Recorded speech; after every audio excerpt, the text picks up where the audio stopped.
So joining me today is Alette. Welcome, Alette, and welcome to the Becoming Her series. Hello, Michelle. Thank you very much. How are you today? I'm good, thank you. Thank you. Alette, let's start. What version of yourself did you have to step into before you felt ready to become the woman you are today? I've overcome a lot of challenges. I think a lot of us have got stories. Some I know that are a lot more heartful than others. But the one thing that really comes into mind when I think about becoming who I am today was having to let go of people pleasing. I was a big people pleaser, always needing to, because of the way I was raised, I needed acceptance from others to be able to be my authentic self.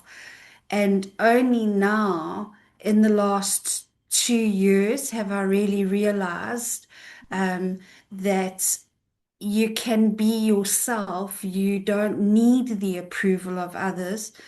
And obviously, having a very strong partner in my life has really helped me to develop that of not needing other approval to become myself and to live authentically and be the person that I would like to be and to be able to.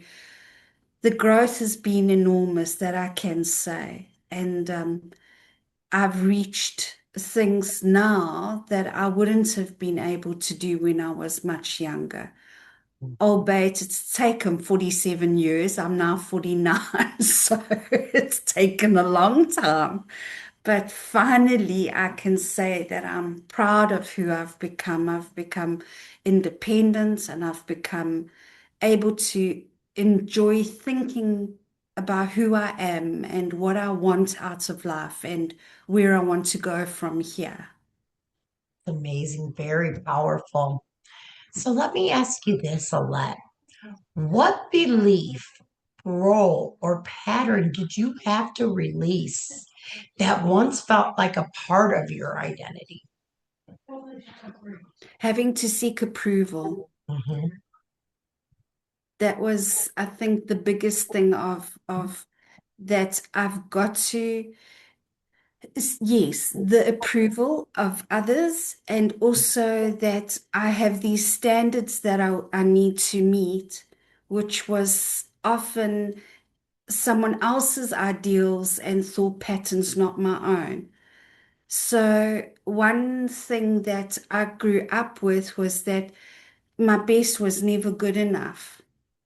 So, I would always be ex trying to excel to a par that was often very, I can't say not reachable. It probably I surpassed it, but in my mind, it was disappointment because I didn't fulfill what someone else expected of me.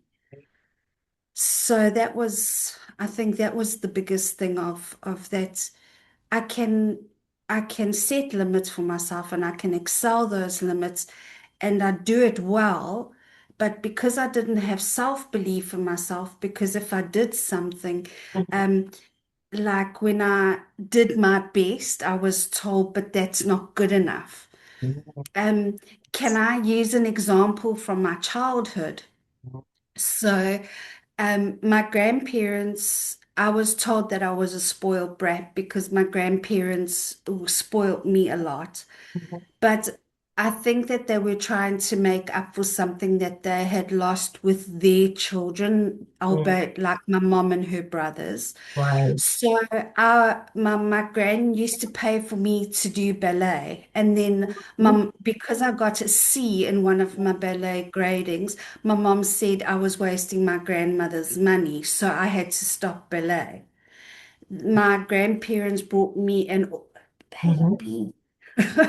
Sorry, my grandparents bought me an organ, And because I didn't spend enough time playing the organ, which had to stay at my grandparents' house, it was sold because I was wasting money yet once again.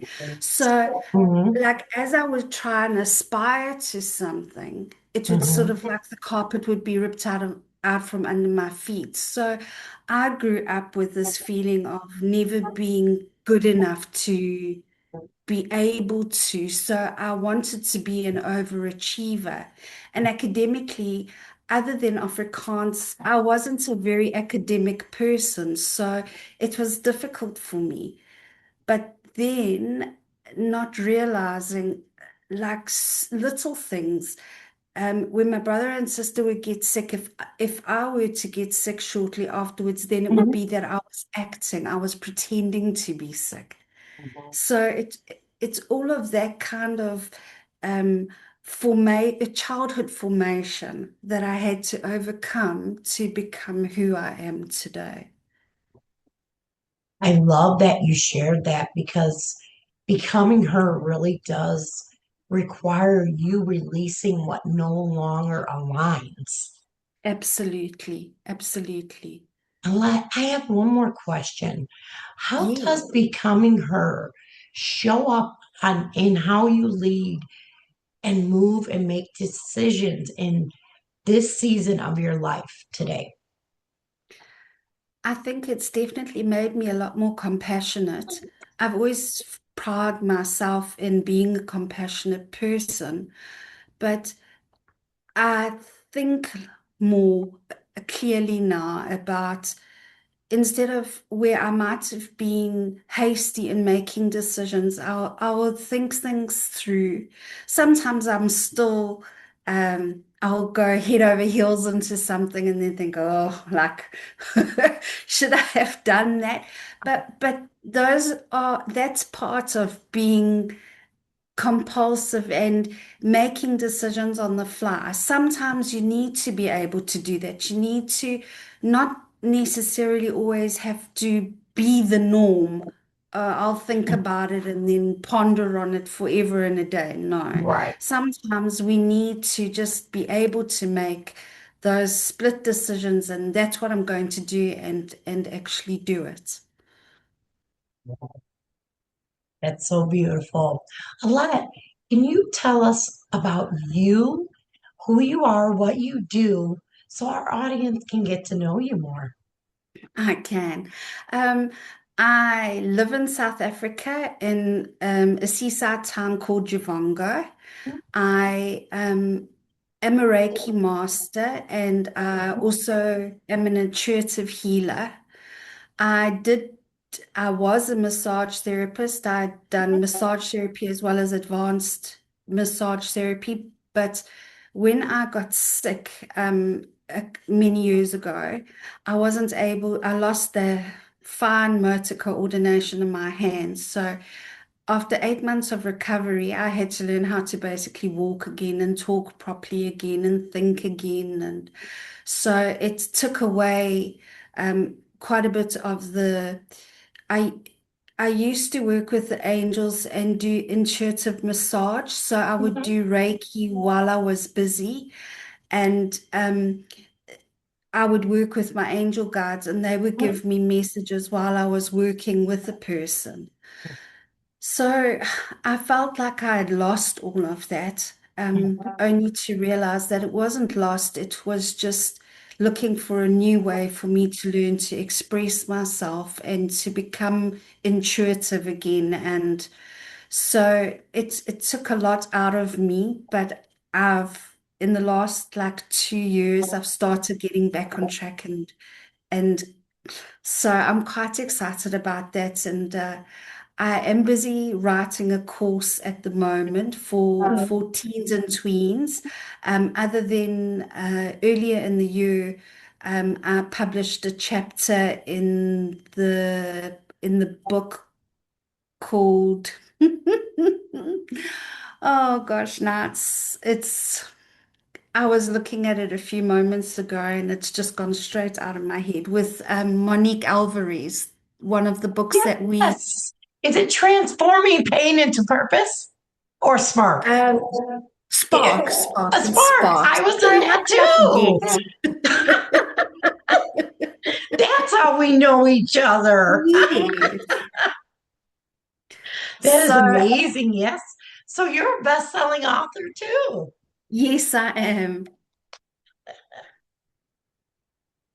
So that is something I never would have dreamed to have done in 1,000 years. Me And too. Yes. when the opportunity came up, I just grabbed it and I thought, I'm going to do this, and I did. Yes. So I'm quite chuffed that I did as well. Yes. It was amazing.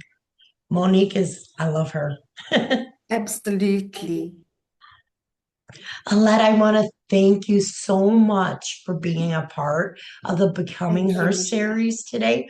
And for all of you listening, I want you to remember you don't need permission to evolve. And I will see you on the next episode of Becoming Her. Make it a great day. Thank you, Michelle. Thank you.